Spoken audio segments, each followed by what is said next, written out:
The call for our gathering, the announcement, part of the con which brought you here, mentioned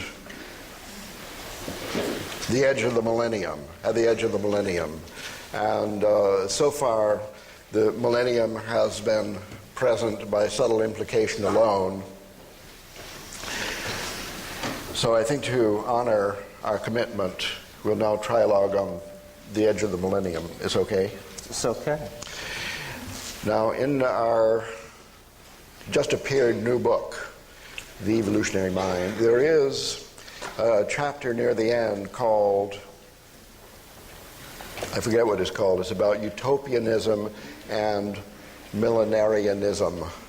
Two pretty long isms which altogether add up to an overdose of different approaches to the future which are more or less classical. And there we spoke extensively of the extant literature and literary tradition and industry of utopian and millenarian genre.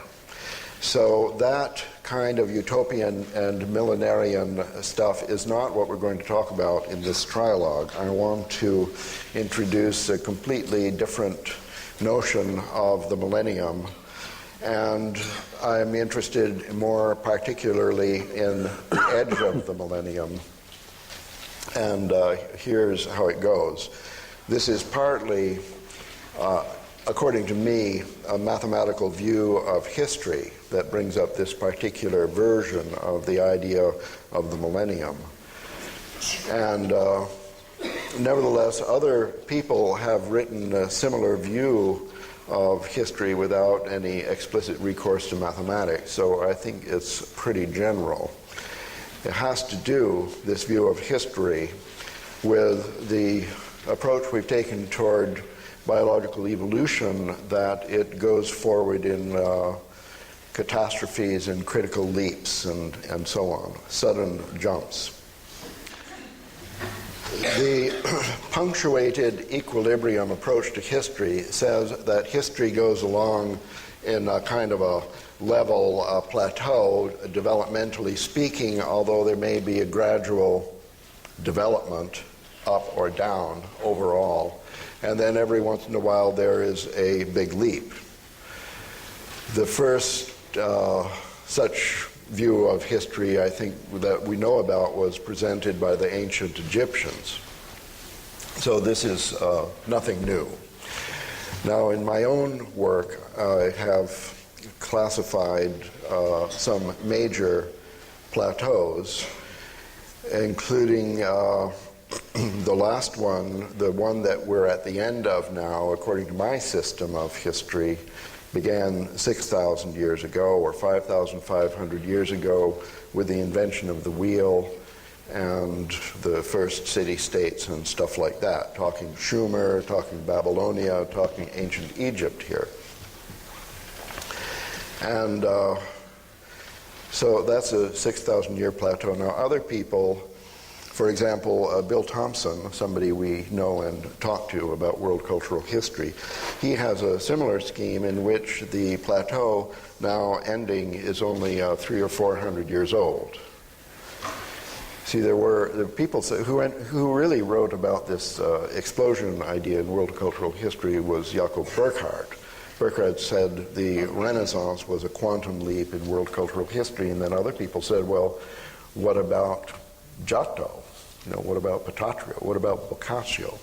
And the truth is that whenever you look at two major milestones in history and consider that between the milestones to be a sort of a level road, then somebody will come along and find a smaller milestone in there.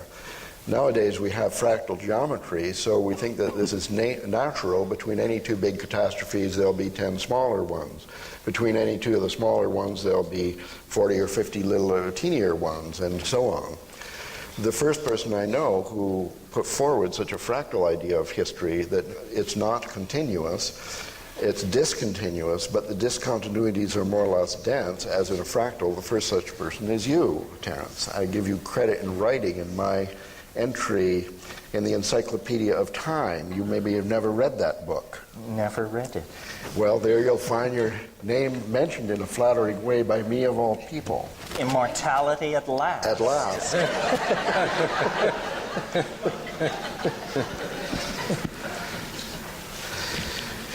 Well, to make a long story short, it's these controversial plateaus of history that I'm going to call millennia.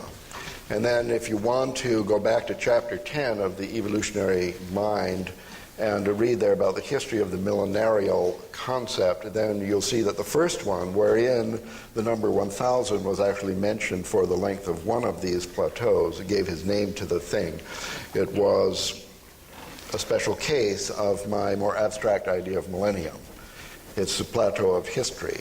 And what I mean by the edge of millennium is those times when there's the snap-out from one equilibrium to another. Cro-Magnon comes out of Neanderthalis or whatever it is, and oxygen comes out of the archaeobiological background and whatever. And the interest of this, according to me, is why are we here? Who would talk about the evolutionary mind? Who cares about the good and evil and the evolution of species and so on? This must be interesting only to the degree to which it informs us in this very present moment regarding our choices that we will make in the creation of the future. So according to chaos theory and its partner theory of bifurcations, this is one of the main things it teaches, something like the butterfly effect that you've heard about. In a dynamical system, or a massively complex dynamical system such as we live in, when there is a moment of bifurcation, which is the technical math jargon for these snaps, that is the only time you get to do anything about the evolution of the system. So according to this self-inflating view, we live at a especially important special moment in history where when we think something or do something, it has actually an enormous effect on the future. Maybe not a direct determinative effect, but we can't really say what the outcome will be, but what we do has some influence on the creation of the future more than other times in history. And the bigger the jump, the bigger the leverage, where Archimedes said, give me a lever and I'll move the world.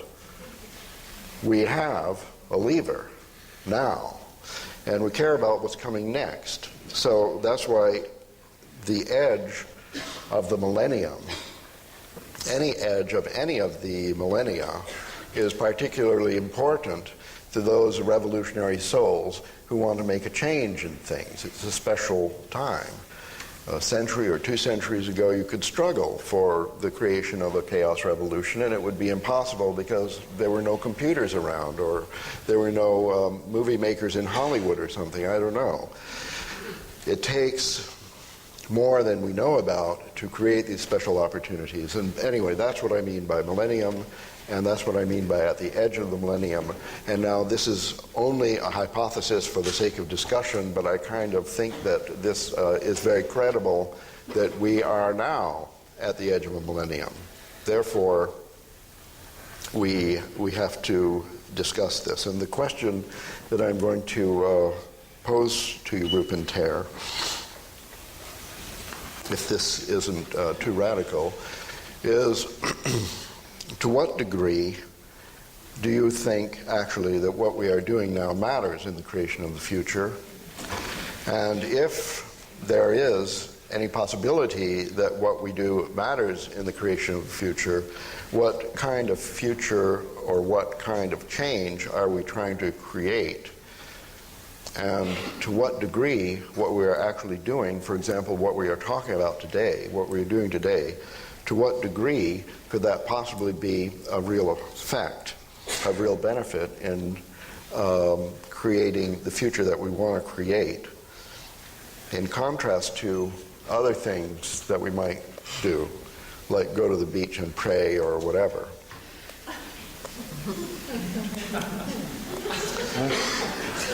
And particularly, should I stop here? Well, that's One what mic? I'm not sure. Yes, well, I'm trying to make this easier for you because I think this might be too difficult. As we... Well, I mean, I think I said this morning, or maybe I didn't, but I believe it and have said it many times, salvation is an act of cognitive apprehension. So we do matter, because to the degree that we are ignorant, avidya in the Buddhist lexicon, we retard universal progress towards some kind of enlightenment. But the doctrine of avidya, this is standing for all time since 1800 BC. Do you agree that this is a special moment? Yes, I think so. Not only a special moment, but the other thing I would call people's attention to is the fact that no matter whether you scammed your way in here today, and no matter whether you're going to go back to an appliance box that you live in under a bridge, the odds are that you are very close to the top of the pyramid of global empowerment. You are mostly white, mostly well-educated, mostly have enough disposable income to come to an event like this. It's worth pointing out that all that rides on the backs of those who do not have such privilege. And so, yeah, this is a moment of enormous opportunity, and those who find themselves in this moment with power, defined however you care to define it, have a moral obligation to act. And I don't advocate a certain political agenda, not that we must become Marxists or that we must become anything. What we must become is clear. We have the technologies and the informational structures and all the necessary abilities to create paradise on earth, to lift up the least among us to at least an acceptable level of comfort and freedom. Why do we not do that? Because what stands in our way is our own minds, our own habits. We must change our minds. That's the most powerful political work people in this room could do. And there is nobody who is so enlightened that they don't need to work on themselves and do this. To the degree that we can change our minds, we will escape extinction, marginality, and so forth and so on. And to the degree that we cannot change our minds, we will prolong the agony, perhaps unto death and extinction, perhaps only making the struggle more difficult. But yes, this is a moment of enormous opportunity. We have a yes. A yes.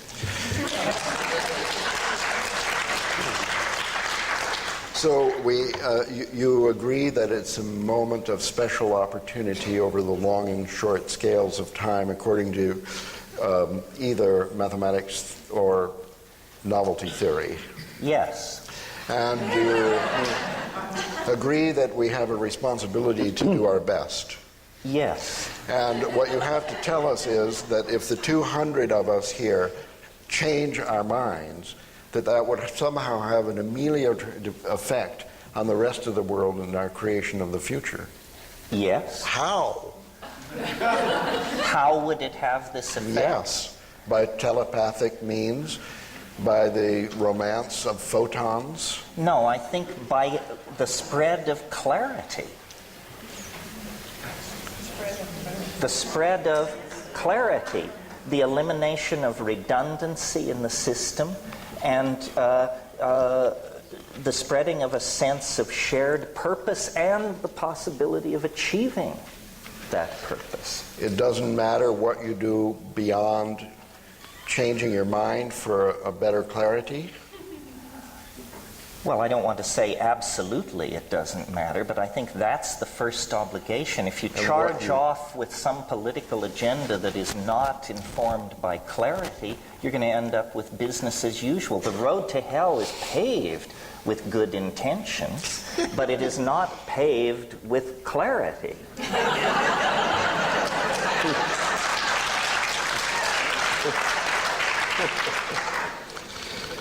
So you're, for example, what you do in life, you barnstorm giving lectures, you write books, and you create a website. And the effect of this, hopefully, will be to promote clarity. Correct.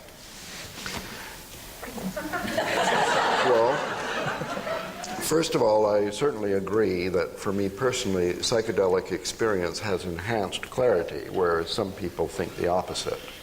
Well, let us have vigorous debate by informed parties on this subject.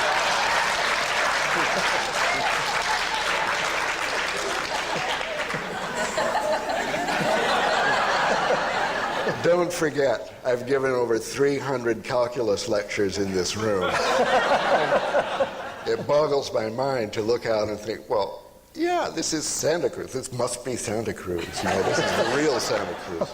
What do you think, Roop? Well, the question really is, I mean, changing minds, you were talking about the butterfly wing effect. The question is, if we change our minds, can it have a larger effect on other people's minds? Yes. Because if we decide to recycle yet more newspaper and so on, it's not going to have that much effect. The changing mind thing, the butterfly wing analogy, suggests some major change of mind spreading through our culture. Now, I suspect that you think the medium for this transformation is the World Wide Web. I suspect that Terence thinks the medium... Well, I think telepathy is equally powerful. Yes, but... Wait, I want to hear his suspicion of me. World Wide Web? Yes, I think... No, psychedelic drugs. World Wide Web, psychedelic drugs. I still haven't understood the psychedelic drug agenda. Britain has the highest percentage of psychedelic drug consumption in the Western world at the moment. And it's not entirely clear that this has resulted in clarity spreading through... Britain is the source of and the fountainhead of the worldwide youth culture that is creating the new music, the new dance, the new forms of community, and the new resistance to consumerist values. So don't sell the old UK Come shore. to the rave tonight and see clarity created. Yes, a crucible of clarity as Home at Last plays. And Terence takes the microphone. Well, it's not always perfectly clear what's going on when you have your nose in it, you know. Well, I mean, my own agenda relies partly on the World Wide Web, not as strongly as yours. And here in this room is Matthew Clapp, who kindly runs my World Wide website. Sheldrake.org. Yes. So, but my own view is that this clarity involves breaking the spell of rationalism, Cartesianism, a spell woven more powerfully than ever before this morning by Terence. I mean, it took on a new level of spellbinding in the way you described it. It's to recognize that we're far more interconnected, we're far more participatory in our relation with the world than this cognitive kind of science and cognitive model of the mind would tell us. And so I think the secret to waking us up, one of the secrets is psychic pets. As you know, this is one of my particular themes. And the purpose of... I wrote a book which some of you may have seen called 7 Experiments That Could Change the World. The purpose of this was to find simple experiments that could give us clarity on issues that we know about already, which could actually have a transformative effect on our view of the world. They're to do with changing our scientific view of the world. And the scientific view of the world is a particularly important part of the spell that binds us all and that affects our whole civilization, our whole industrial culture. And it's an exceptionally narrow and dissociated view of the world at the moment. The reason I think psychic pets could play this part is, first of all, there's more of them than psychedelics. I mean, they're everywhere. There are lots and lots of dogs and cats that have telepathic bonds with their owners. About 50% of Americans feel that they've had a telepathic bond with an animal. Now, to recognize what so many people already know, through experiments to test these to see if they're real, and so far the experiments suggest they are real, this can give permission for people to recognize what they already know. Then all these closet holists, most of us are closet holists, can come out and recognize that there's this kind of interconnection with other species and with each other that's been going on all the time, but which has been suppressed from the level of supposedly rational discourse by the idea that this is all superstition, it's not scientific, it's irrational, and so forth. I think that one of the big difficulties in our culture is the split between the rational, educated part of our minds, which we put on in public, and the participatory sense of connection which we have at home with gardens, plants, children, animals, lovers, and our nearest and dearest. And these are so dissociated that it's very hard for people to recognize that they're related in any way. Lots of dogs know when their owners are coming home in a kind of telepathic manner and wait at the door for them while they're on the way home. I calculate that tens of thousands of American scientists have dogs waiting at the door for them when they get home from the laboratory, even if they come at unusual times and in an unusual way. Yet, this phenomenon has been so subject to taboo that it's never been investigated scientifically at all. It could have been investigated at any time in the last 500 or 5,000 years. But the fact is the first investigations are happening at present. Here in the room is David Brown, who works with me, is based in Santa Cruz and is doing experiments with psychic dogs, cats, and cockatiels in Santa Cruz County. And if any of you have such animals, please let him or me know at the end, because we'd love to investigate your animals. You can take part in this research. So I think that grassroots research based on phenomena that are actually common sense, that are part of everyday life for many people, could help to wake us up, to give a greater clarity about what's really going on, and make us recognize that there's far more interconnection between us and other species and us and other people than is admitted in the scientific view of things, which is the worldview which most people feel they have permission to talk about in public. So I think that this transition, a butterfly wing effect, would be a few dogs and cats that do this being proved scientifically to be able to do it, shown on TV, would probably overnight give millions of people permission to recognize and talk about these events in their own lives. And never again would the subject be able to be stuffed back into the closet. I think these could lead to a great change in the way we think about the world. Now, it's not, of course, it's several steps from that to solving the ecological problems of the world, to dealing with the problem of multinational corporations and so on. But it's a step towards clarity, and it's one that could spread very quickly. Well, it seems to me the overarching theme here that unites all three of our positions is boundary dissolution.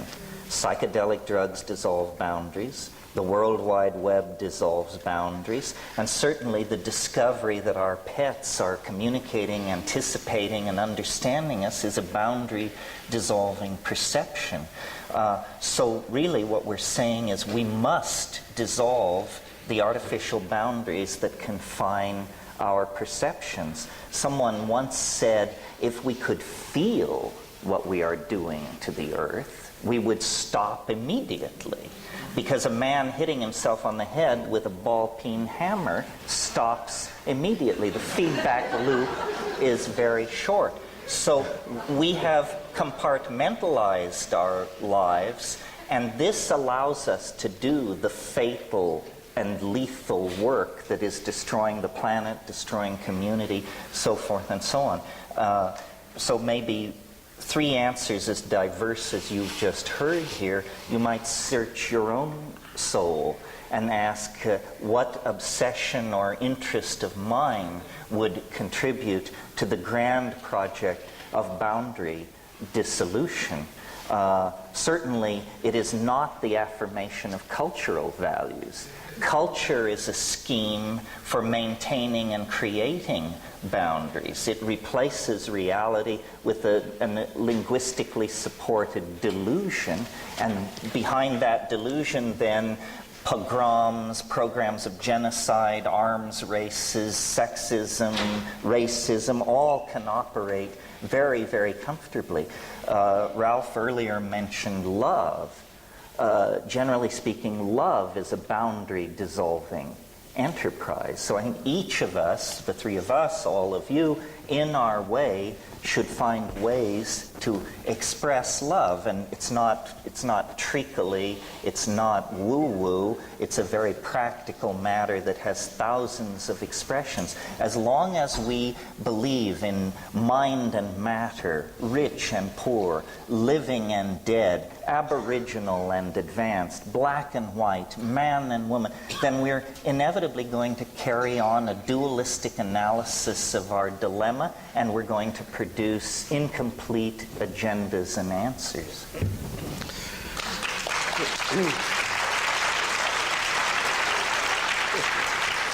Well, this is good. I agree with everything. I admire you both for your revolutionary efforts. Nevertheless, I can't help having a sinking feeling. Here we are in the University of California. Naturally, my thoughts turn to the educational system. Now, we have here a group, I know there are actually a few undergraduates of the University of California at Santa Cruz are here by accident, as it were, and that's cool. But we have not yet taken over one regularly offered course of the university to enable students to learn science by doing research projects with psychic pets.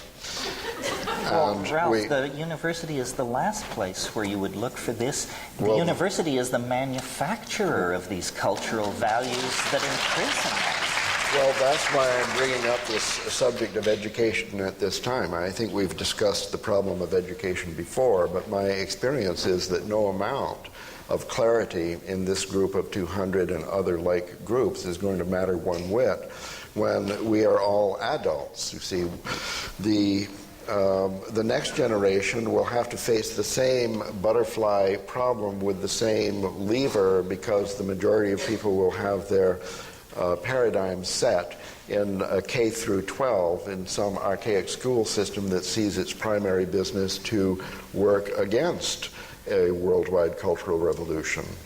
So the inertia, we have to overcome inertia, and we can talk about religion and psychedelics and getting clarity and so on. We know that the scientific establishment is a big obstacle as far as environmental problems are concerned, and so Rupert's work, the ultimate effect will be to deconstruct or revolutionize science, is very important in making a transformation among adult scientists worldwide.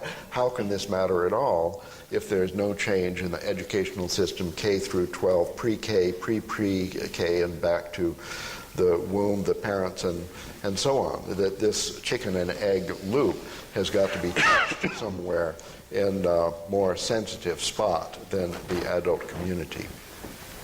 And what do you propose? Well, you work with youth, I guess. You're interested in talking with the younger people, and Rupert, I know that you're particularly active in education through the existence of your children who are now subject to the educational system that does this criminal brainwashing that I'm talking about. So I'm just posing this now. Do you have any idea as to the transformation of our school system by a change of curriculum or the entrance of any weird idea into the actual program which trains most children worldwide? Well, I ought to have. There's a story that perhaps not everyone here is familiar with, which is when I was in New York a couple of years ago, I was asked to visit a school in Long Island. I was particularly urged to go there a private helicopter was sent to take me. And I was asked to address the board and the teachers of this school. And when I asked them what they'd like me to speak about, they said they wanted me to speak about the rectified Sheldrake principle on which their entire curriculum was based. So when I said, what is the rectified Sheldrake principle? They said that that was the very question they were asking and hoping that I would explain. I then asked who had invented the rectified Sheldrake principle on which the curriculum was based, and they soon revealed that the author of this principle, or at least the author of the documents on which their entire curriculum were based, was Ralph Abraham.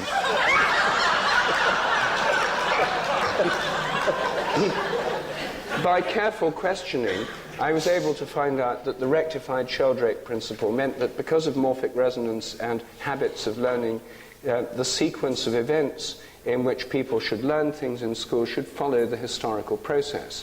So in history, you learn first about the Sumerians, Egyptians, etc. Then you move on to the ancient Greeks, the Romans, the Dark Ages, etc. That it follows the principle. And they start in grade 1 with ancient Egypt. I calculated on this basis that the invention of the domestication of fire, which occurred between 400 to 700,000 years ago, should mean that in the toddler play groups they should be playing with fire.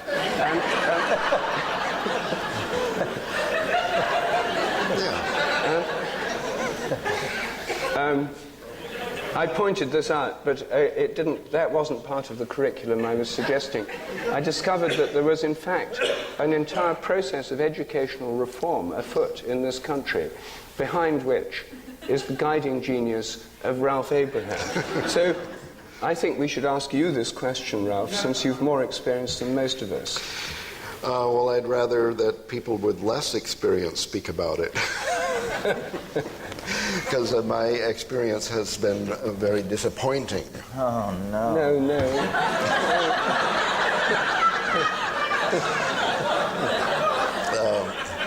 Here is the problem as I perceive it, and maybe you can help me get through this one. The children are innocent and trusting and will try any curricular reform experiment. They'll try anything, which they have done in different schools around the world with great effect. It was only a couple days ago I was at the Intel farm, they call it, in Oregon, where 10,000 people work on realizing Terence's dream. And Making psychedelic drugs available to everyone? Oh, a different dream. And they know what I mean. Chips, not hits.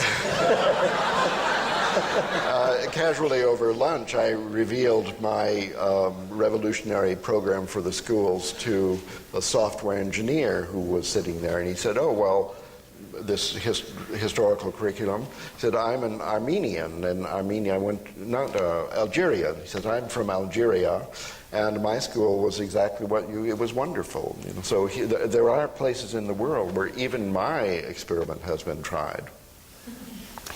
The problem is this: the children, okay, the owners of the school, the people, everything is fine. The problem is with the teachers and parents. The teachers have been trained. That's one problem. And the parents have been frightened, I guess.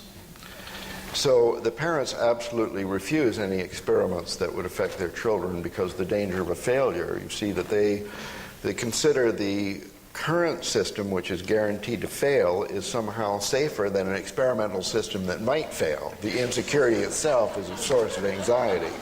Well, I'm just analyzing. I don't really know what goes through their mind, but what I have discovered is that groups of parents come in and physically attack the teachers, the administrators, and so on, to guarantee that the time-worn, failure-proved system is performed as it always has been. Do you see the problem? Older people seem to That's be the why problem. Terence has recommended mushrooms. That's why Rupert has suggested psychic pets. You see how revolutionary is psychic pets? We're talking about the parents here, who after it's proved to them that what they already know is true by somebody in the authority of the scientific establishment, then their truth will become true for them for the first time due to the fact that they trust authority more than they trust their own experience.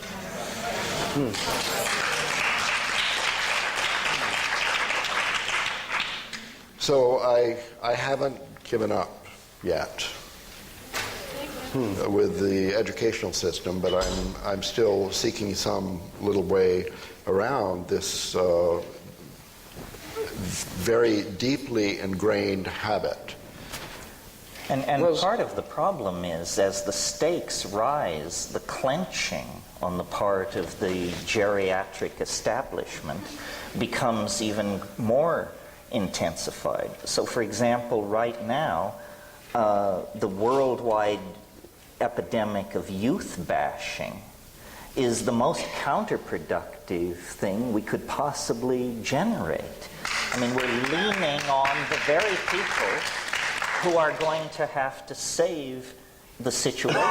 Why not admit the obsolescence and bankruptcy of the old models and take our foot off the neck of youth and honor an interest in psychedelic experimentalism, sexual redefining of roles, a new look at how we relate to work, a new look at how we relate to community, instead of marginalizing youth culture and defining it as a phase, misguided, naive, foolish. We should say these are the uncorrupted people in society who have not yet felt the hammer of the programming and the guilt and the creodes of economic necessity, and try to build upward and outward from youth culture rather than suppressing it. For this reason, I will be appearing at a rave tonight that starts after my bedtime.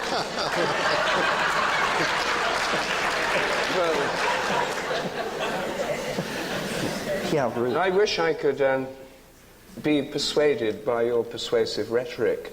My experience of youth culture is here are people who from the age of 2 have been watching hours a day of television, shaped by commercials cunningly designed to introduce toddlers to the consumer society, whose music is dominated by a music industry run by cynical interests, manipulative people, public relations operations, and large corporations.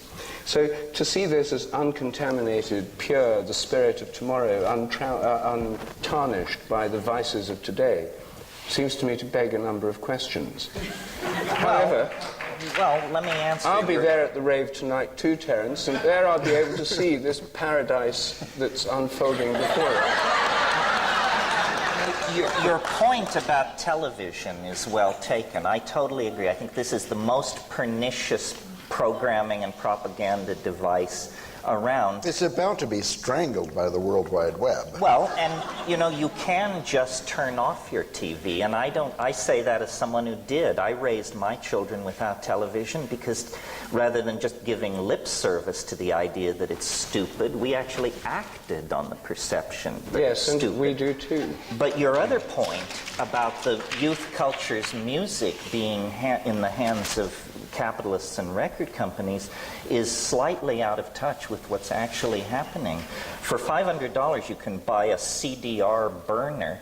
Bands do this, and most youth culture music is now put out in editions of under 1,000 pressings, and really the corporate middlemen have all been gone around, and the big record corporations are not at all in touch with real tastes and real creativity in the music business. They recycle garbage that they support with massive public relations programs at the same time that real creativity is alive and well and thriving on a fractalized micro scale that goes right around the desires of mass consumerism.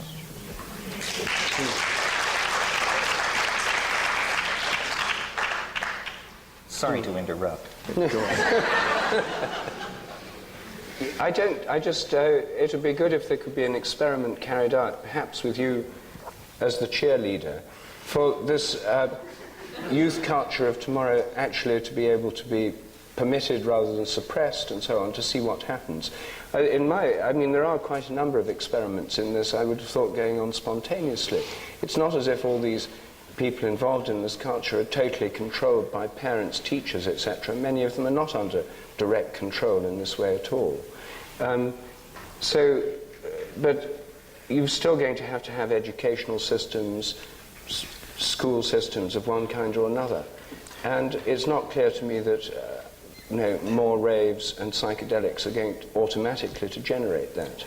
Well, I would offer as an example, I think the place on the planet where youth culture is most in control of the social agenda, in other words, where youth's preference for psychedelic drugs is honored, where youth's music is honored, where microeconomic systems built by youth are honored, is the Netherlands, Holland, lowest AIDS infection rate in Europe, lowest heroin addiction rate in Europe. Heroin is legal. Prostitution is legal. There are actually very large-scale social experiments going on that embody the values of youth culture, and they're producing saner, less stressful, more life-affirming and human societies than anything going on inside the high-tech industrial democracies that set the global agenda, I think. Well, I often visit Holland, and I must say I hadn't quite noticed such a striking difference between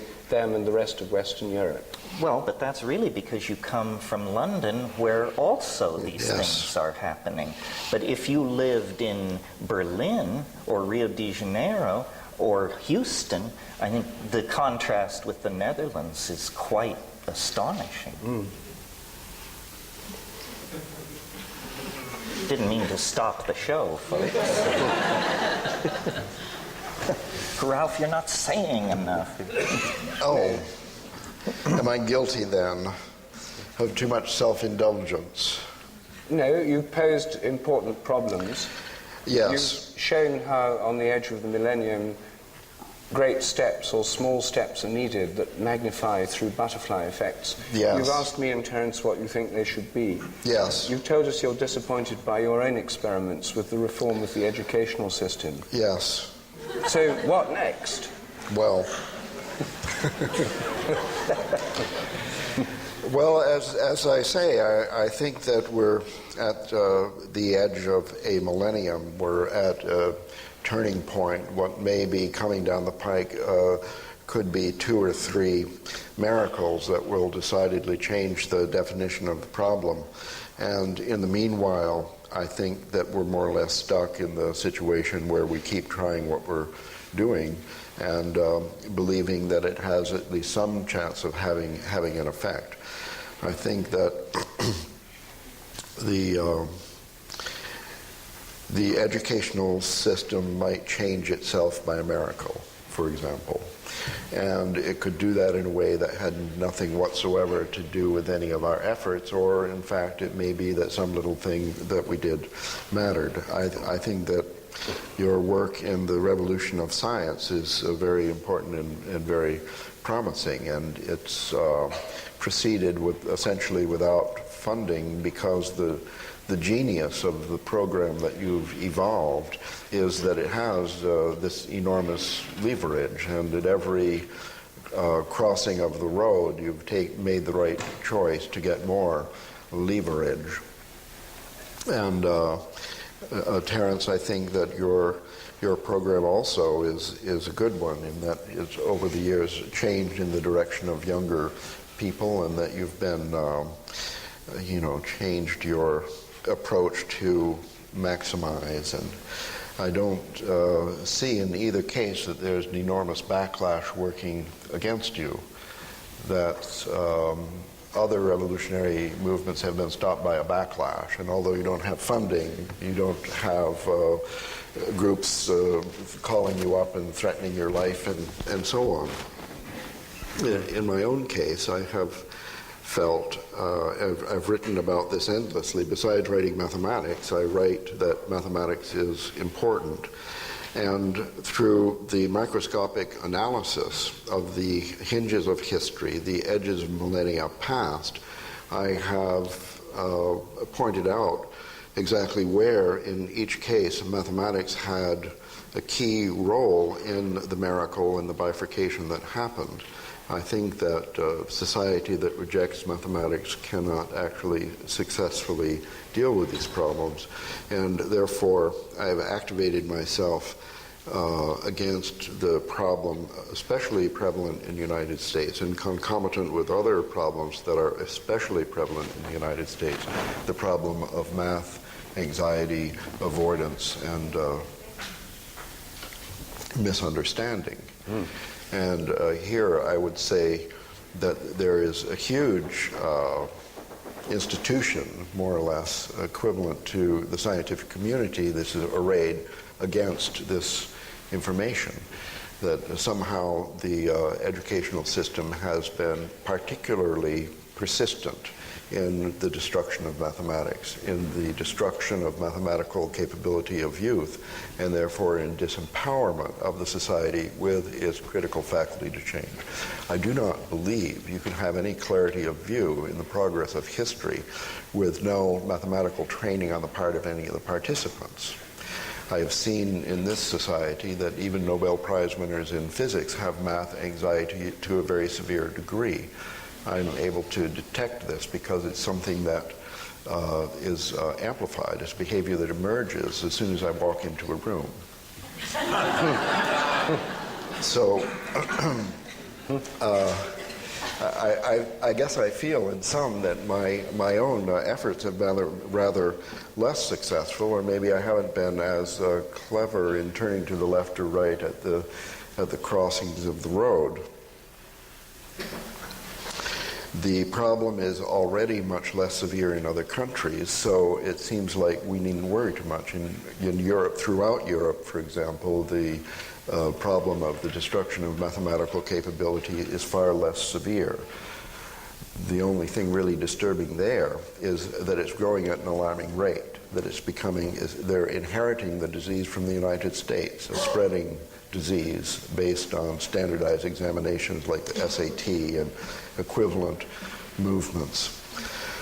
So there you have it, a problem that's so bad that the very mention of the word mathematics produces an aversion reaction that is paralyzing, so that much as I hate to, and you've seen this today, that I can go through an entire day without mentioning mathematics, with mentioning mathematics but not the word mathematics, in the hopes of tricking people into recognizing that some ideas like this that have to do with perception of space-time patterns in the abstract, that these skills are useful. Can I add to that? I mean, I don't think what Ralph means is that it's a tragedy that most people can't factor a quadratic equation. I think he speaks as he does because he is so professionally immersed in these issues. As someone somewhat more distant from all of this, but in agreement from Ralph, the failure to teach mathematics in practical, social, and political terms boils down to a failure to teach logic and discriminating understanding. The great evil, in my humble opinion, which haunts our enterprise, and I say this realizing I'm setting the fox among the chickens, the great evil that has been allowed to flourish in the absence of mathematical understanding is relativism. And what is relativism? It's the idea that there is no distinction between shit and shinola. That all ideas are somehow operating on equal footing. So one person is a chaos theorist, Another is a follower of the revelations of this or that New Age guru. Someone else is channeling information from the Pleiades. And we have been taught that political correctness demands that we treat all these things with equal weight. Because we have no mathematical ability, no logical ability, we don't know how to ask the questions that expose some positions as preposterous, trivial, insulting to the intelligence, and unworthy of repetition.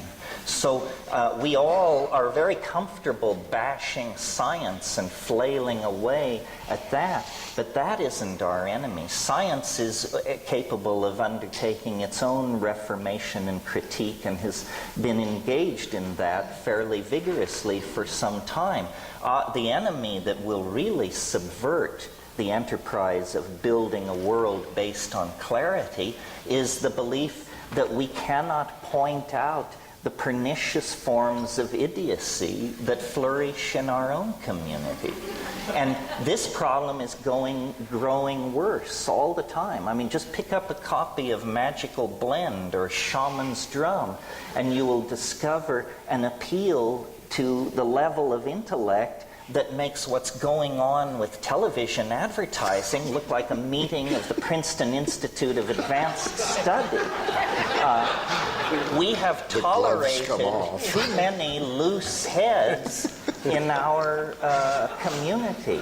We are not willing to take on the karma involved in argument and discourse that actually gores somebody's ox. So that at the end of the day, iridology or Mormonism or some other form of institutionally supported foolishness lies in shreds on the floor. We consider this politically incorrect. I can feel the tension in this room because people sense I might gore their particular ox. If we had learned mathematical logic or reason or rules of evidence, when someone approaches us excited to inform us that the ruins of Lemuria have been spotted in the deep sea off Big Sur or something like that, we would be able to respond to that with the contempt it deserves. I had a conversation about this recently with someone who, if I had to describe their job category, I would describe them as mafiosa. And I said, what do you think of the abduction phenomenon? And without hesitation, this person said, there are just so many foolish people in the world. And to me, all of these things are intelligence tests. And the people who pass the intelligence test are not worrying about pro bono proctologists from other star systems showing up unannounced in their bedrooms. So, we have perfected politeness. We have perfected the ability to listen to damn foolishness without betraying by so much as the flick of an eyebrow that we realize what we're in the presence of. Now I think it's time to refine our mathematical skills, learn to think straight, and not be afraid to denounce the pernicious forms of foolishness which are vitiating the energies of our community and making us appear marginal and absurd in the discourse about truly transforming society.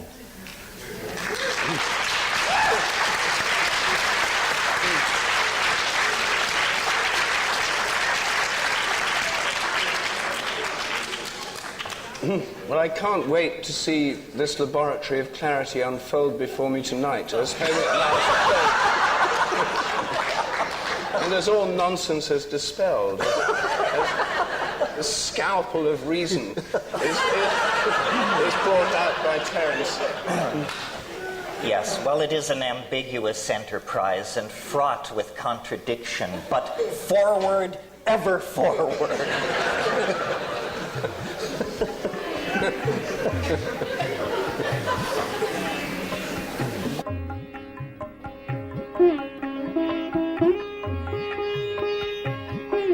Bye.